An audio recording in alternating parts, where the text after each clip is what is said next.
Nice. Written nice. Okay. When you go back home, the other home, the worldly home, this is your spiritual home, no doubt. In life, you face conflicts. One thing is conflict within you and conflict in your immediate surroundings with family, friends, circumstances. You get into fight with even the most close ones as well as those whom you don't even have any connection. So when conflict arises in you and then you are stuck with your conflict, you don't know how to get out of it. Like what's happening in the world now. In a bigger scale, it happens in the world. The same happens at some degree, in some level with you in your personal life. So what is that one, what are the things that you must remember if you want to resolve a conflict? Have you thought about it? No, but I'm going to tell you now. First of all, your self-righteousness is a problem in resolving any conflict. Got it? I am right, you are wrong. So when I am right, that's it, you close the communication. Or you create more, instigate others to prove that you are wrong.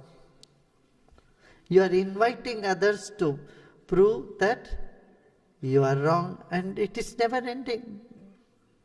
Then instead of dousing the fire and coming closer, you are creating more gap.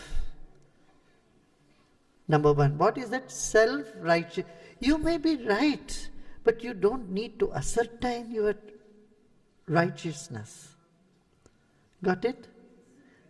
Because that will make the communication break down. Number one.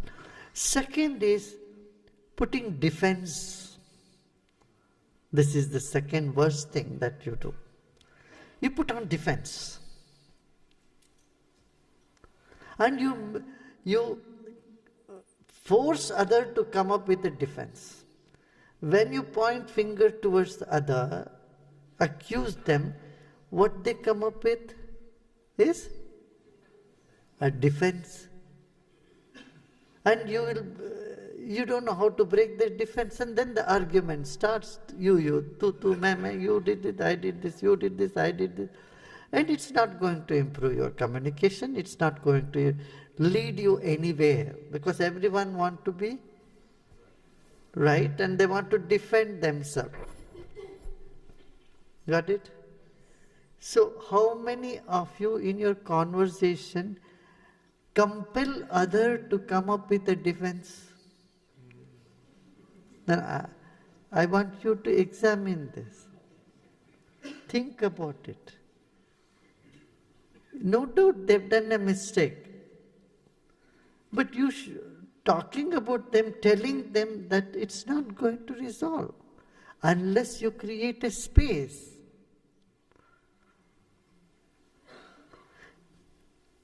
Do you see what I'm saying? I say, listen, when the person knows you care for them and you accept them however they are, they become open. Then they're listening to you. When the other person does not have this confidence that you care for them, or you don't come up with that because you are so self-righteous. Nobody would like to be around a person who is self-righteous, because that makes you somewhere harder. Got it? The harder you are, people want to stay away from you. Yeah? And some type or a certain particular type of people will be around you. Weak people would like strong people. But if there is a strong person, they cannot tolerate another strong person. But when you are centered, whether a person is weak or strong, everyone comes around you. Got it? That is the quality of a teacher. A teacher not just attracts only one type of people.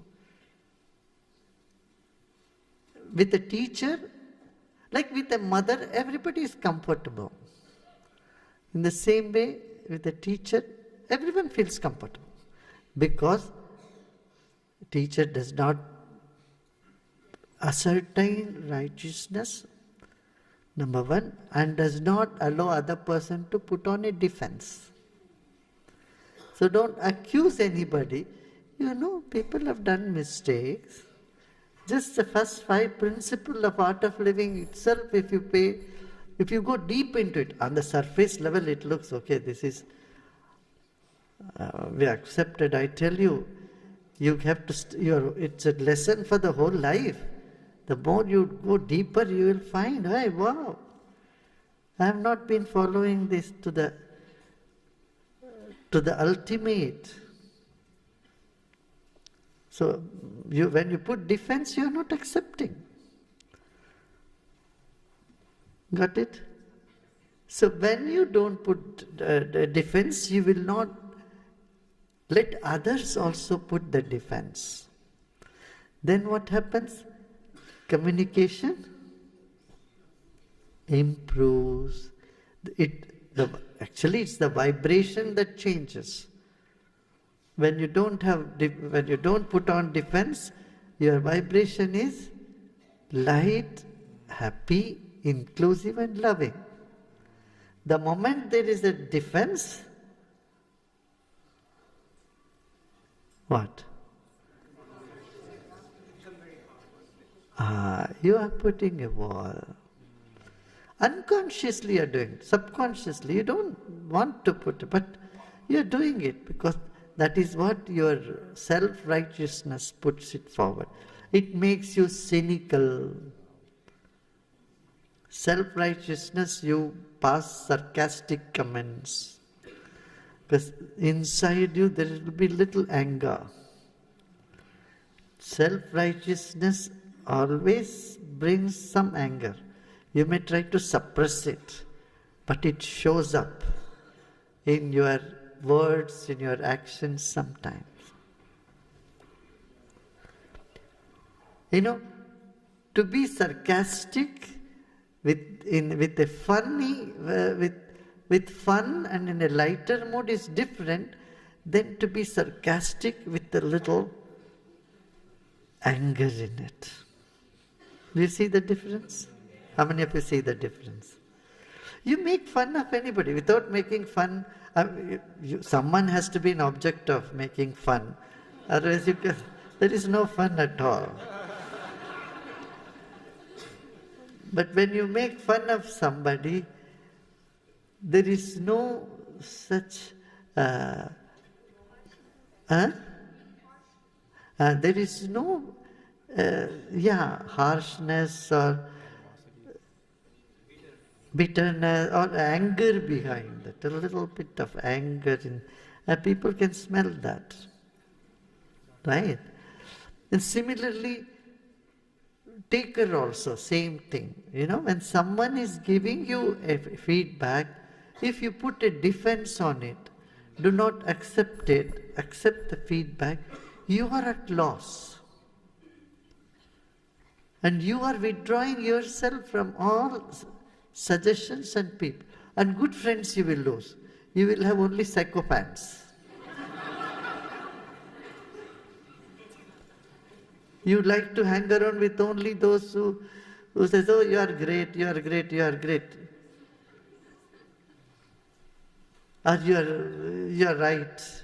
Who are ascertaining you are right. You will be with psychopaths. So when there is a feedback, you are open, oh yeah, is it so? And then take it. Many times the feedback doesn't really mean anything.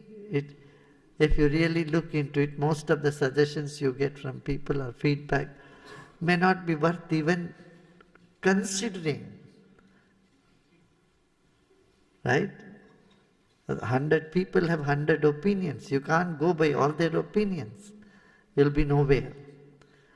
But when you put a defense, then you are at loss. Got it? Check.